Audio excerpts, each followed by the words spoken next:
Tetangga sebelah memang gak pernah kehabisan drama. Kali ini Malaysia kembali bikin heboh dengan rencana ambisiusnya, membangun jembatan sepanjang 47 km dari Melaka menuju Dumai Riau. Kedengarannya megah, kelihatannya futuristik, tapi Indonesia langsung bersikap tegas menolak keras. Pertanyaannya, ini benar-benar proyek ekonomi bersama, atau cuma ambisi menyelamatkan ekonomi Melaka yang sedang lesu? Waduh, ini tetangga satu memang hobi bikin sensasi. Malaysia serius ingin membangun jembatan 47 km menuju Republik Indonesia. Katanya, kalau proyek ini jadi, perjalanan dari Melaka ke Dumai cuma butuh waktu sekitar 40 menit.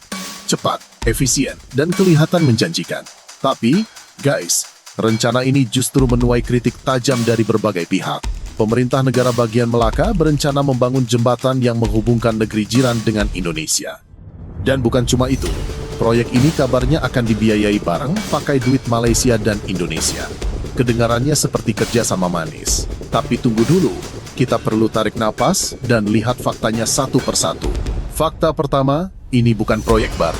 Sama sekali bukan. Gagasan jembatan Dumai Melaka ini sudah beredar sejak era Mahathir Mohamad di tahun 1990-an. Muncul lagi di masa Presiden SBY sekitar 2009. Dan di dua era itu, jawaban Indonesia selalu sama, tegas, dingin, dan tanpa kompromi tidak. Alasannya sederhana tapi sangat strategis. Infrastruktur di Sumatera saat itu belum siap.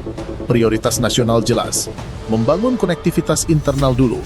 Indonesia enggak butuh membuka gerbang selebar Selat Malaka, hanya untuk mempermudah masuknya produk asing tanpa kendali. Fokus kita jelas, kepentingan dalam negeri. Sekarang, lagu lama itu diputar ulang. Bedanya, Malaysia kali ini tampil lebih agresif, lebih licin, dan lebih halus dalam membungkus narasi.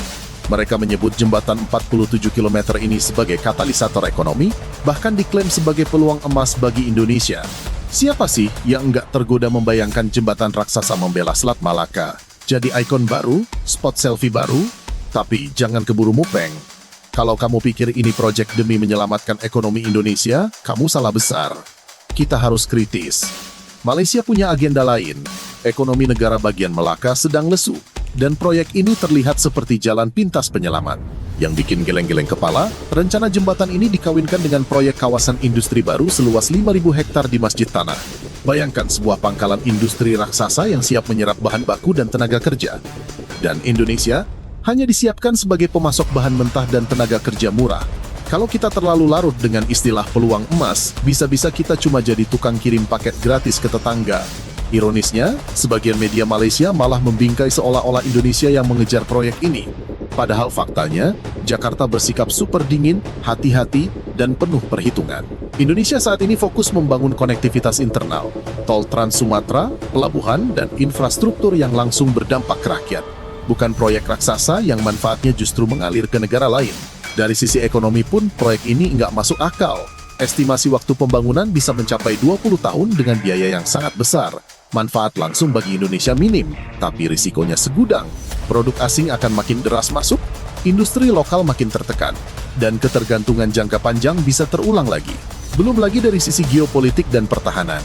Selat Malaka adalah salah satu jalur pelayaran tersibuk di dunia. Ribuan kapal lewat setiap tahun, tanker minyak, kapal kontainer, sampai kapal perang. Kalau ada jembatan raksasa membentang di sana, potensi gangguan keselamatan pelayaran meningkat drastis. Ancaman penyelundupan, perlintasan ilegal, hingga titik rawan strategis dalam skenario konflik bukan isapan jempol. Para pengamat militer sudah memperingatkan, jembatan ini bisa jadi mimpi buruk keamanan nasional. Dampak lingkungannya? Jangan ditanya. Ekosistem Laut Selat Malaka terancam.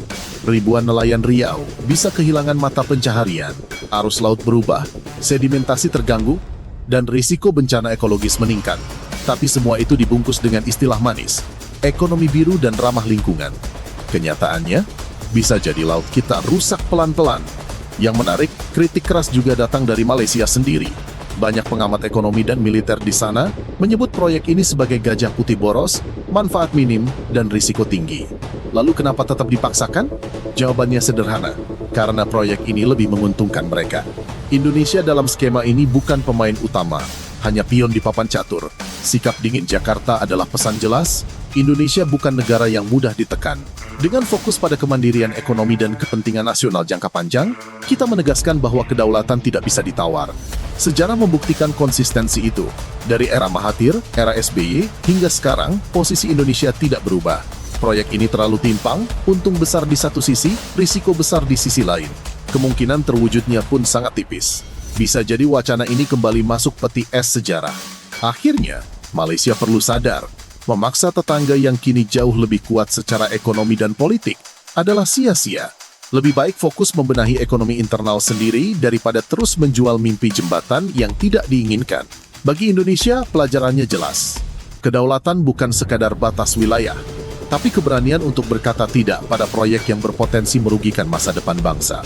Jembatan 47 km ini bukan cuma soal uang, tapi soal keamanan, geopolitik, lingkungan, dan kontrol strategis.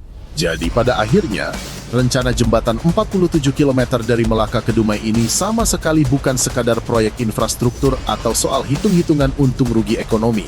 Ini adalah persoalan besar yang menyentuh langsung kedaulatan negara, keamanan nasional, kelestarian lingkungan, dan masa depan jutaan rakyat. Indonesia tidak sedang menolak kemajuan, tidak sedang takut pada proyek raksasa, dan bukan pula anti-investasi. Yang Indonesia lakukan adalah bersikap realistis, strategis, dan penuh perhitungan. Kita belajar dari sejarah bahwa tidak semua proyek megah membawa manfaat yang adil. Ketika keuntungan hanya mengalir ke satu pihak, sementara risiko keamanan, sosial, ekonomi, dan lingkungan justru ditanggung pihak lain, maka berkata tidak adalah pilihan yang paling masuk akal. Indonesia hari ini memilih fokus membangun dari dalam, memperkuat konektivitas internal, melindungi industri lokal, menjaga laut dan ruang hidup rakyatnya, serta memastikan bahwa setiap pembangunan benar-benar berpihak pada kepentingan nasional jangka panjang. Sikap dingin dan tegas Jakarta bukan tanda kelemahan, justru bukti kedewasaan dan kepercayaan diri sebagai negara besar. Kita tidak mudah tergoda narasi peluang emas, tidak mudah ditekan ambisi tetangga, dan tidak mau menjadi pion dalam permainan ekonomi dan geopolitik pihak lain. Kedaulatan bukan untuk ditawar, dan masa depan bangsa tidak boleh dipertaruhkan hanya demi janji-janji yang belum tentu terwujud. Sekarang pertanyaannya kembali ke kita semua. Apakah kita ingin pembangunan yang terlihat megah di atas kertas, atau pembangunan yang benar-benar aman, adil, dan bermanfaat bagi rakyat? Apakah kita mau tergiur angka 47 km, atau berani melihat risiko besar di baliknya? Tulis pendapat kalian di kolom komentar. Karena suara publik itu penting.